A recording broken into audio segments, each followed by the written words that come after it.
breathing. I'm going to keep pounding on these scumbags until enough of you people stand up and start pounding on them also. Thing I'm proud of, most proud of, I mean, I'm glad my mom's not here to hear me say this, and I have to actually see her. I know she sees me, but I don't have to look at her face. My greatest achievement is I've influenced a whole lot of people to refer to these people as scumbags. When I heard Ann Vandersteel say it once on one of her shows, and I started hearing it, and over and over and over, now I just watch every time I hear these people out here, these influencers online, they're calling these people scumbags. I'm like, we just have a major victory. It's a major victory. Because why? Because they do have influence. They do a lot of studying. They do lead people in the direction of information so they can learn for themselves and not just swallow and digest everything we feed you. We put you to work. But when I heard her call them scumbags, I was like, holy Mary, Mother of God. We might have actually started a revolution. I didn't think that for a scumbag revolution, but I'm like actually beaming over a scumbag revolution because it's wholly necessary.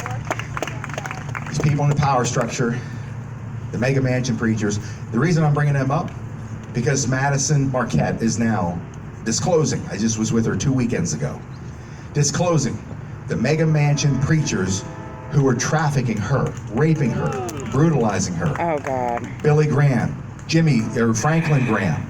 I got hammered on Greg Lowry because I put his name out there. Tough shit. T.D. Jakes. Oh, my Who's God. the other one? Rick Warren. How many of you have read his books? How about it? Yeah. Isn't it interesting? These guys, two of these guys have their firstborn sons mysteriously die. What do you think happens there? These people traffic this girl and a lot of kids. They've hidden behind this all of our lives. I took a direct hit to the Mormon Church in Salt Lake City last year. I did a whole show on it. And I can't even remember Christine's last name, but she testified in front of Sasha's International Tribunal for Natural Justice, and she laid it out there. She saw them, one of their high elders, butchering a baby in a sacrifice under the church during church service. She stumbled into the wrong room. She was trafficked, of course, too. Oh, my gosh. So I got a lot of friends in Salt Lake City. A lot of my friends are Mormons. Love them. I love their culture. I think if we followed a lot of their cultural aspects of life, we'd solve a lot of problems in this country. And I don't want them to get mad at me. But you know what? Too fork and bad. These people are Satanists and they're animals, and somebody needs to call out that church. Here I am. I'm calling them out. Nobody else wants to. Nobody wants to do it. And I sat back and watched all these years this country burning and burning and burning. And when I walked away from elected politics in 2006, I had worked 2 Bush campaigns, W. Bush campaigns. I was a precinct captain in Los Angeles as a Republican. How bright do you have to be a Republican working politics in Los Angeles, right? Bright man. I would have been safer in Apache country. But you know what? Somebody had to go behind enemy lines after these people. I ran a state assembly race for Mark Eisler. He was a great candidate. And years before that, same thing. And that's when I bailed out, walked away. I realized these people are all corrupt. Half of them are criminals. So when I pulled back from 2006 till 2015 when Trump announced, I just kept watching, kept digging, kept doing research, and I kept watching. When are the people going to step up? When are they going to step up? When are they going to fight back? When's Sean Hannity, who's totally full of shit, Laura Ingraham and Tucker, when are these people going to tell you the truth? They're not telling you the truth. Why they don't have the balls? Why they have a paycheck? They got a contract. Well, they have to do what the network tells them. I told people 2-3 years ago, stop watching that. Stop watching Fox News. Rupert Murdoch is owned. He's a cabal. These people, I don't care what you think of them. If I know it, I promise you, they know it. I know it, they know it. Why aren't they telling you? Why? Because they have a contract. I don't care about your contract. I care about the country. You got $30 million in the bank, Sean Hannity. You know they're lying. You know you're lying. You're not telling the people the truth. Get the hell out. If you love America, get out. Laura Ingraham, who we all love, get out. If you're not going to tell the truth, you're part of the problem. You're controlled opposition, get the hell out. Tucker, sometimes he wades in there and he throws a sidearm pitch at somebody's head. I like that. Go all in. Take his forking head off. Hit him. Yes. Show these guys you can't be owned. Let them take your contract. You have enough wealth. You come out here and join Patriot Street Fighter. As I build this war machine that's going global, you'll make shit tons of money. You won't care about Rupert Murdoch. Because the truth is going to rain down wealth on humanity. The truth is the only thing that counts. Nothing you own counts without the truth. Yes. Nothing you own counts without freedom. Yes. Nothing. And if we sit back and we hang on to, look, I'm not just throwing this at you. I lived it. I lost everything. I could have had more of it back. I could have a whole lot more right now, but I chose to let all that money just continue to go downriver toward a cause, saving the country. That's what I care about. No country, no wealth. No country, no family. No country, no faith. This is Satan's ultimate war machine against you and I. Silence. That's the war machine. That is, if you bow to some dipshit that's coming on to you about a mask or a vaccine, how dare you? Is that what Christ would do? Is that what God would have you do? Step backwards when that see, you think Satan's this two-horned creature that runs around with a tail and a pitchfork. Satan's out there, folks. Satan doesn't work hard. Satan has recruits. Satan has billions of recruits, people that he's using or it's using as a weapon against you to oppress, to back you up, to push you down. You're talking school teachers, parents, everybody in the power structure, government. Read the book Outwitting the Devil. You'll figure it out. Satan doesn't work hard at all. Legions of people working against humanity. They don't even know it. Lock them up. We got to go in steps here, but I love your enthusiasm. Save the kids. When's the military going to take them down? When is this going to happen? When are they going to do this? When are they going to do that? I hear it every day. What's the date? What's the timeline? I just look out and say, you're trying to suck me into a date. Nobody can suck me into a date. You guys know that. No predictions. I'm simply watching this show. But what are they waiting for, folks? Us. They're waiting for you. We're waiting for you. I'm waiting for you. There's so much latent power sitting here in this audience, but if you're just brave enough to stand up, go to a school board meeting, and I recite this example of this beautiful, shy lady that stood right here for about 30 minutes one night while people continued to pass her, and I finally looked over and said, get over here, and she came over, and she said, you know, I'm really shy, and I'm like, boy, I never would have guessed that. And she said, you know, she goes, I just came here this weekend because I wanted to tell you that I'm in the fight, and I went to a school board meeting, but I didn't say anything. But I'm taking my friend with me to another school board meeting, and I just wanted you to know. And I said, that's what I'm talking about. That's getting in the fight.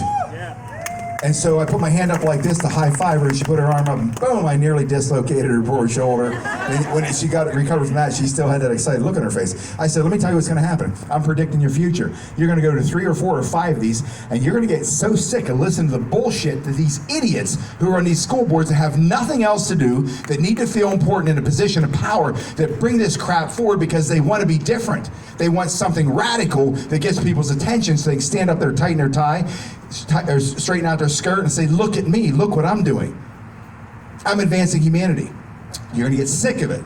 And then you're gonna raise your hand and you're gonna say, I've been listening to you for the last couple months, and here's what I think, and you know what's gonna happen? 10 people behind you are gonna start clapping and say, yeah, what she said. The energy's gonna go up. In that whole room, it's gonna go up. Everybody who's shy and doesn't wanna say anything, then they're gonna say, yeah, what she said, and it starts building and building and building. And then what happens is Vail, Arizona, hundreds of parents show up. They go in there, they pressure these idiots, and what do? They don't just run out of the building and go home. They resign and then they run home. They elected a new school board right now. They killed a mask mandate right now. That's how to do it. That's a Patriot Street Fighter operation right there. Now, take that one example in every city council of these left-wing liberal lunatic cities, and you do that at every school board. All of us, we outnumber these people by the billions, folks, by the billions. We stand up, they run, they cower. We talked to Romanians last night, or 2 nights ago, and they came up and hugged me because I talked about Nicolae Ceausescu, Romanian dictator.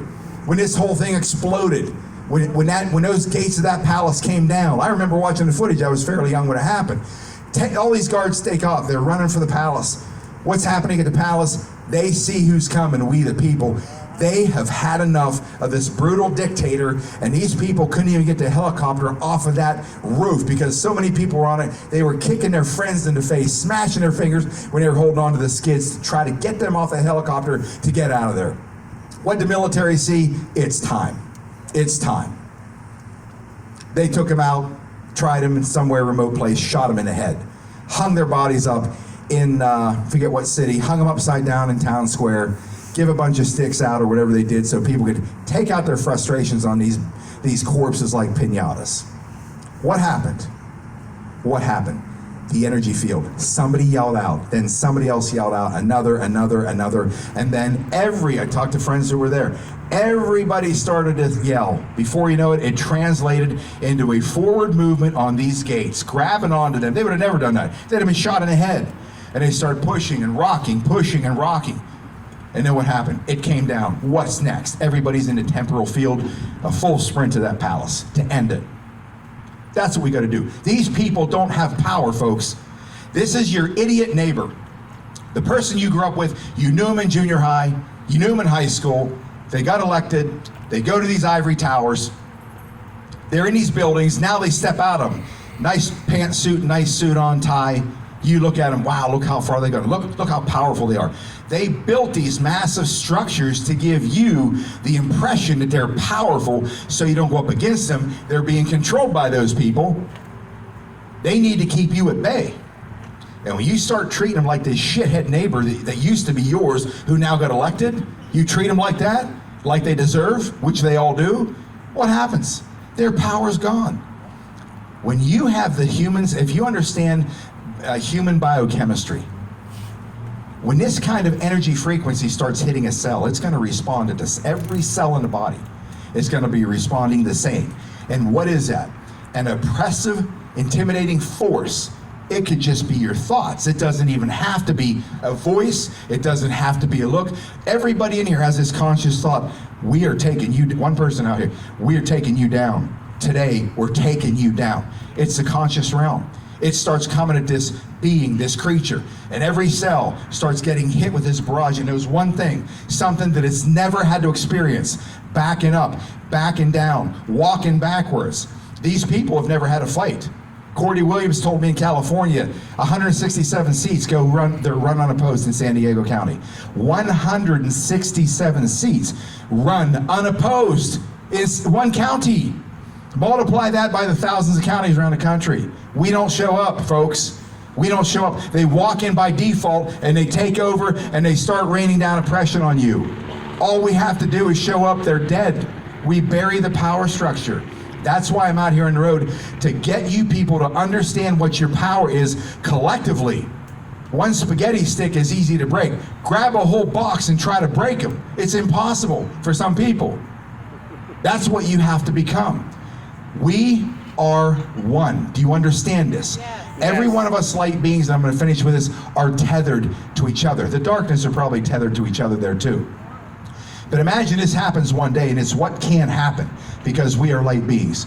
And I just had this vision one day when I did an event in Dallas. I said, imagine what it would be like if everybody, all of us here today, we're all just walking through the parking lot, and as you're walking, all of a sudden you see this flash, this massive flash, and you wonder what that is. You take 2 steps, and then you stop because something's different. And you look down, and you see no body. All you see is an extremity here. It's nothing but light. You're shocked, you're scared, you're terrified. You look down, you see nothing. This glowing light coming up. You're looking down, and you see these 2 extremities. You don't see clothes, you don't see flesh, you just see light. You look at the other hand, you see an arm, you don't see fingers, you see light, and you realize something's not right. And as you look up, you see light everywhere, and you see all these people that are standing here in this massive fear bubble, just like you, starting to realize something happened. They look at you, you're looking at everybody else, and you look behind you, and here stands your body. Here's this hall. Here's this shell that you're trapped in.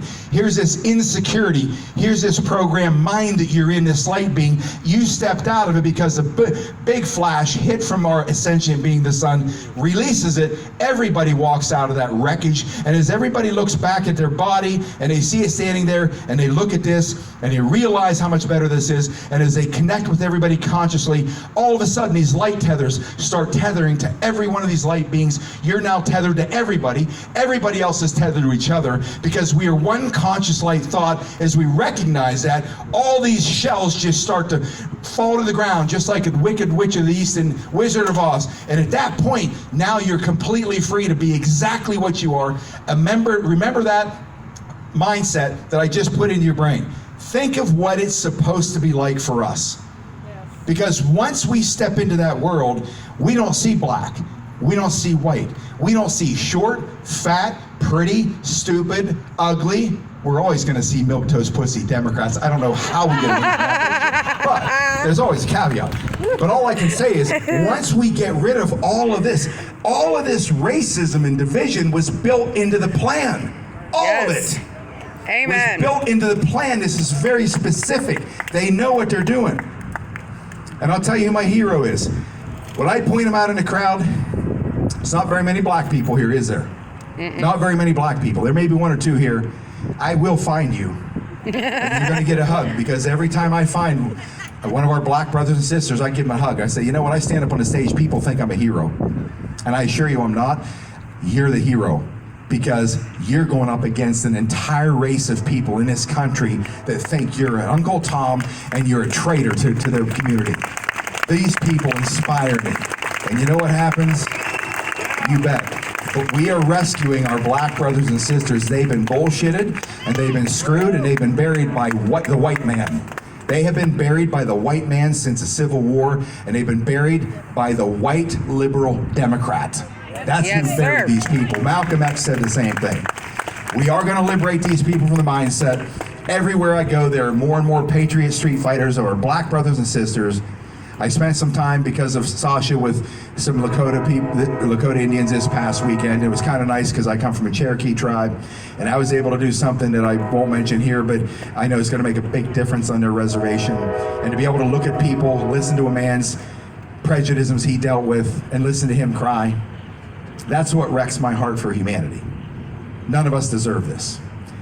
But I assure you, and I promise you, if you're willing to stand up with me, if you're willing to identify as a patriot street fighter, which we are, we're not coming out and being kinetic. We're not beating people up. We're bringing the force of the Christ consciousness to smash people right in the face with it. Yes. The ones that are of the dark energy. If you come out and you stand up and you start stepping forward, baby steps, do one thing, just one thing, and watch it translate into the next, into the next, into the next, you're going to be shit shocked how fast this power structure comes down. It's a wobbly house of cards right now. And if you will do that, I promise you, until this whole thing comes down, I guarantee you, I'm going to be out here raining down so much forking hell on these scumbags and calling down the thunder of we the people until it's done. That you have my guarantee. Guaranteed.